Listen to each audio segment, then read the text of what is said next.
ఆభా మీ ఔరా బలహీనంగా ఉన్నప్పుడు వ్యక్తులు అనుకోకుండానే మీ ఎనర్జీని తీసుకుపోతారు. ఎండిన ఆకుల నుంచి చెట్టు యొక్క ఆకుపచ్చదనాన్ని లాగేసినట్టు. మీరు ఈ బాధను అర్థం చేసుకుంటే ఒకప్పుడు నేను ఇతరులకు సహాయం చేస్తాను, కానీ బదులుగా నేను ఎందుకు ఖాళీగా ఫీల్ అవుతాను అని ఆలోచించారా?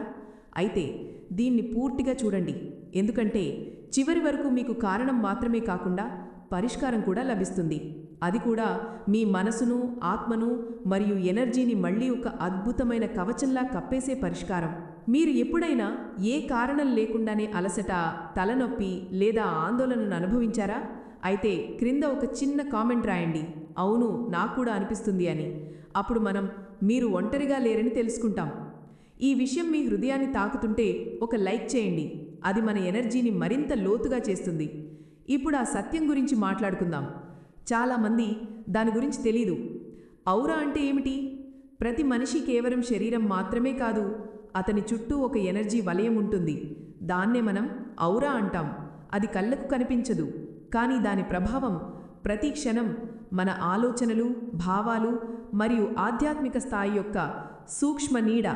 ఎండలో నిలబడిన వ్యక్తి యొక్క నీడ ఎలా ఉంటుందో అలాగే మన ఆత్మ యొక్క నీడే ఔరా.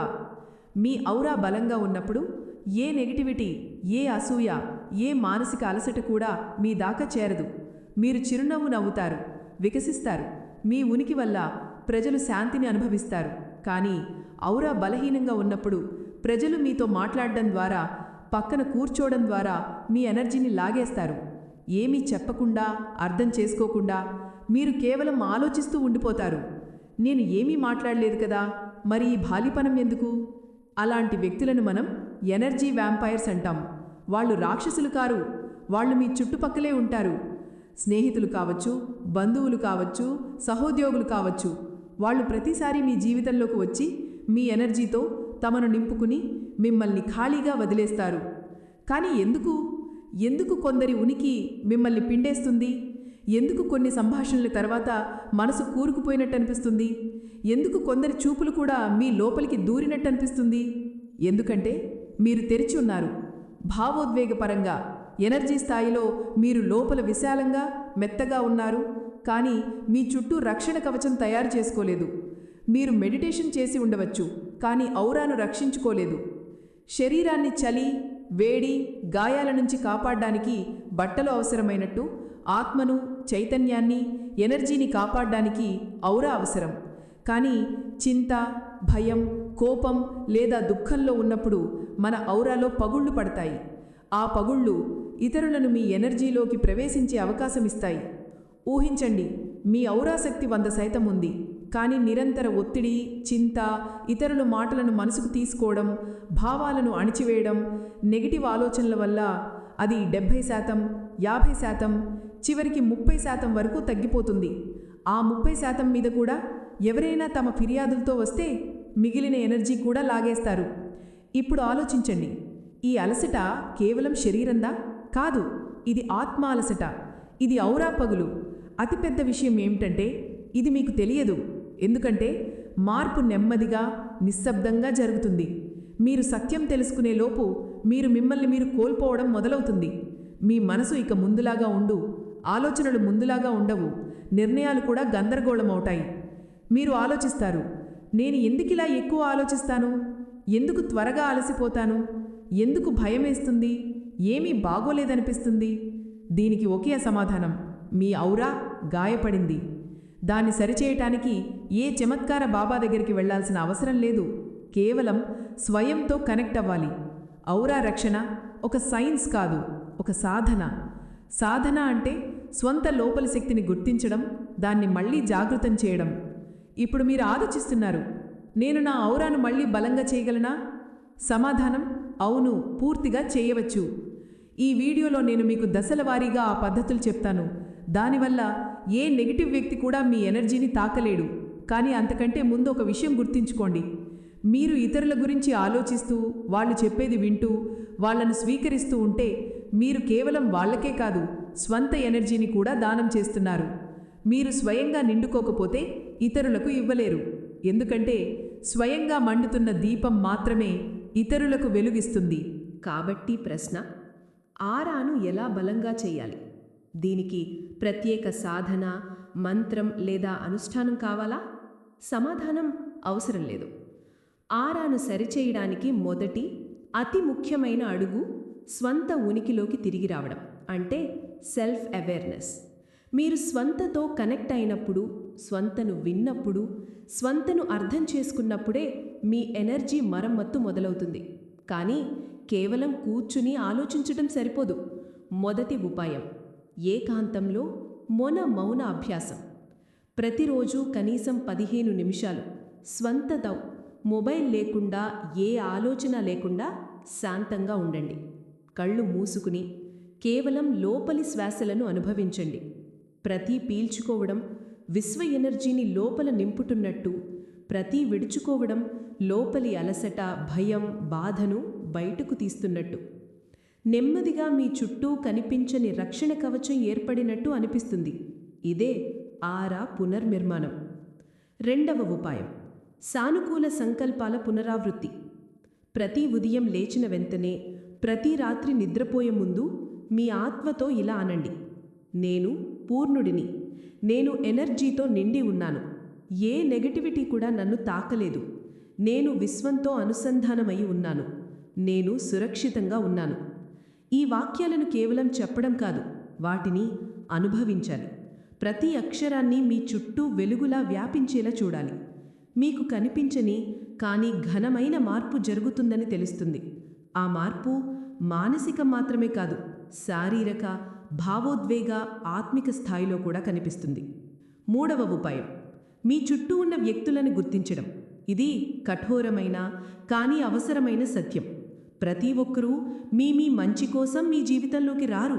కొందరు మీరు బలహీనపడాలని, మీ ఎనర్జీతో తమ ఖాళీని నింపుకోవాలని మాత్రమే వస్తారు. అలాంటి వాళ్లను గుర్తించి వాళ్లతో దూరం పెట్టడం స్వార్థం కాదు, స్వీయ గౌరవం. గుర్తుంచుకోండి, ఒక సంబంధం మిమ్మల్ని అలసిపోయేలా చేస్తే, మీ ఎనర్జీని ఖాళీ చేస్తే అది ప్రేమ కాదు, పరాన్న జీవిత్వం. ఆరా రక్షణ అంటే ప్రతి ఒక్కరికి అవును అనటం కాదు, కొన్నిసార్లు లేదు అనటం కూడా ఆధ్యాత్మిక నిర్ణయం.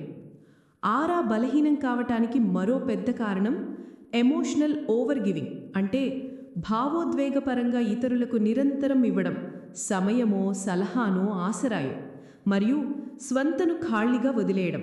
మొదట్లో సేవ చేస్తున్నామనిపిస్తుంది, కానీ నెమ్మదిగా అది చైతన్యాన్ని కిందుకు నెట్టేస్తుంది. పరిష్కారం ఎమోషనల్ బౌండరీస్, అంటే భావోద్వేగ సీమలు. ఎంతవరకు ఇవ్వాలి, ఎప్పుడు ఆపాలి, ఎవరికి ఇవ్వాలో నిర్ణయించండి. మీ సమయం, ఎనర్జీ, శ్రద్ధ ఇవి బహుమతులు, అందరికీ ఇవ్వకూడదు. మీ ఎనర్జీ అమూల్యం. ఆరాను రక్షించటం అంటే శరీరాన్ని గౌరవించటం కూడా. అవును, ఆరాకు ధ్యానం మాత్రమే కాదు, ఆహారం, జీవనశైలి ద్వారా కూడా పోషణ లభిస్తుంది. జంక్ ఫుడ్, నిద్రలేమి, అసంతులిత జీవితం, ఒత్తిడి వాతావరణంలో ఉంటే ఆరా బలంగా ఉన్న నెమ్మదిగా బలహీనపడుతుంది. కాబట్టి సాత్విక మరియు పౌష్టికాహారం, కనీసం 7 గంటలు నిద్ర, ఉదయం రాత్రి నియమిత ధ్యానం, సత్యం మాట్లాడటం, స్పష్టత, అబద్ధాలకు దూరంగా ఉండటం. ఎందుకంటే ఆరా కేవలం ఎనర్జీ కాదు, అది మీ ఆత్మ ప్రతిబింబం. మీరు అబద్ధం చెప్పినప్పుడు, ద్వేషం పెంచుకున్నప్పుడు, ద్వంద్వంలో జీవించినప్పుడు ఆరా రంగు మసకబారుతుంది. అది విశ్వానికి సిగ్నల్ పంపుతుంది. అదే రకమైన అనుభవాలే మీ దాకా లాగుతుంది. గందరగోళం, అలసట, మోసం, భయం. గుర్తుంచుకోండి, ఆర్ఆర్ అనేది దర్పణం. విశ్వం దానిలో తనను చూసుకొని మీకు ఏవివ్వాలో నిర్ణయిస్తుంది. ఇప్పుడు ఆలోచించండి, మీ ఆరా ఏ ప్రేమ, శాంతి, శక్తిని ప్రతిబింబిస్తుంది? దాన్నే మీరు జీవితంలో కోరుకుంటున్నారా? ఆరాకు ఎనర్జీ ఇచ్చే మరో అందమైన మార్గం ప్రకృతి తత్వాలతో అనుసంధానం. భూమి, నీరు, అగ్ని, గాలి, ఆకాశం. ఈ 5 తత్వాలు ఆరా యొక్క స్తంభాలు. మీరు బహిరంగ ఆకాశంలో శ్వాస తీసుకరిస్తే, చెప్పులు లేకుండా భూమిపై నడిస్తే, సూర్యకాంతిలో కొద్దిసేపు గడిపితే ఆరా వికసిస్తుంది. దాని రంగు, ప్రకాశం, శక్తి పెరుగుతుంది. ఒక ధ్యాన సాధకుడి ఆరా పూర్తిగా సమతులనంలో ఉన్నప్పుడు కేవలం అతని ఉనికి వల్లే వాతావరణం శాంతమవుతుంది. ఏమీ చెప్పాల్సిన అవసరం లేదు. అతను కేవలం కూర్చుని ఉంటే చుట్టూ ఉన్నవాళ్ళు తేలికగా, విముక్తంగా, శాంతంగా ఫీల్ అవుతారు. మీరెప్పుడైనా అలా ఫీల్ అయ్యారా? ఏ ఆలయంలోనో, ధ్యాన కేంద్రంలోనో చాలా శాంత వ్యక్తి పక్కన కూర్చున్నప్పుడు అంతా ఆగిపోయినట్టు. అదే అతని ఆరా. అది మౌనంగా ఉంటుంది, కానీ దాని ఉనికి మాటల కంటే శక్తివంతం. ఇప్పుడు ఆలోచించండి, మీరు కూడా అలా అవ్వగలరా? మీ ఆరా కూడా అంత బలంగా, శాంతంగా, ప్రభావవంతంగా ఉండగలదా? సమాధానం అవును. కానీ షరతు ఒకటే, మీరు లోపలికి దిగటానికి మీ భయాలు, పాత గాయాలు, నెగటివ్ ఆలోచనలను చూసి అంగీకరించి విడుదల చేయటానికి సిద్ధంగా ఉండాలి. ఆరా అప్పుడే వికసిస్తుంది, ఆత్మ నిర్భయంగా ఉన్నప్పుడు. చివరగా, ఆరాను ప్రకాశింపచేసే అతి ప్రభావవంతమైన మంత్రం ధ్యానం. ధ్యానం అంటే సమర్పణ, ఆలోచనలు లేని అభ్యాసం, చైతన్యంలో స్థిరత. ప్రతిరోజు బ్రహ్మముహూర్తంలో కళ్ళు మూసుకుని హృదయ కేంద్రంపై ధ్యాస పెట్టండి. అక్కడ ఒక వెలుగు, ఒక కంపనముంది. అదే మీ ఆరాను స్వర్ణిమంగా చేస్తుంది. ఆ కంపనం విశ్వంతో అనుసంధానమై ఉంటుంది. మీరు అక్కడికి చేరుకున్నప్పుడు ఏ వ్యక్తి, ఏ మాట, ఏ పరిస్థితి కూడా మీ ఎనర్జీని తాకలేదు. ఇప్పుడు అతి ముఖ్యమైన సత్యం గురించి చెప్పాలి. అది మీ మొత్తం చైతన్యాన్ని మార్చేస్తుంది. ఓరాకు అతి పెద్ద శత్రువు స్వంతను తక్కువ అంచనా వేయడం. అవును, మీరు ఎప్పుడు నేను బలహీనుణ్ణి, నేను ఏమీ చెయ్యలేను, నన్ను ఎవరు అర్థం చేసుకోరు, నా మాటలకు విలువ లేదు అని చెప్పుకుంటే మీరు స్వంత ఓరాలోనే రంధ్రాలు పెడుతున్నారు. అక్కడ నుంచి ఎనర్జీ లీకేజ్ మొదలవుతుంది. ఓరా ఏ రహస్యమైన కల్పిత వస్తువు కాదు. అది మీ స్వీయ గౌరవం, అంతర్గత చైతన్య గరిమ. మీరు స్వంతను తిట్టుకున్నప్పుడు, స్వంతను తక్కువ చేసినప్పుడు విశ్వానికి సంకేతమిస్తున్నారు, నాకు బలహీనమైన అనుభవాలు కావాలి అని. విశ్వం నిర్ణయాత్మకంగా తథాస్తు అంటుంది. మీరు నేను చెయ్యలేను అంటే విశ్వం తథాస్తు. నేను ప్రేమకు, శక్తికి అర్హుడిని అంటే కూడా తథాస్తు. ఇదే విశ్వ నిష్పక్షపాత నియమం. ఇప్పుడు ఆలోచించండి, మీ ఓరా ఏ భాషలో మాట్లాడుతుంది? భయం భాషలోనా? శక్తి భాషలోనా? ద్వేషంలోనా? ప్రేమలోనా? ఫిర్యాదులోనా? కృతజ్ఞతల్లోనా? ఓరాను అత్యంత అందంగా వికసింపజేసేది కృతజ్ఞత. ప్రతి చిన్న అనుభవం, సాధారణ విషయం పట్ల ధన్యవాదాలు అనడం మొదలెట్టండి. అప్పుడు ఓరా రంగు మారుతుంది. లేత నీలం, గులాబీ లేదా స్వర్ణిమం అవుతుంది. మీ భావాలు ఎంత నిజమైనవో అంతే ఆధారంగా. ఉదయాన్నే లేచి, హే విశ్వమా, ఈ జీవితం, ఈ శ్వాస, ఈ అవకాశం కోసం ధన్యవాదాలు అన్నప్పుడు మీ ఓరాకు ఆ ప్రకాశం ఇస్తున్నారు.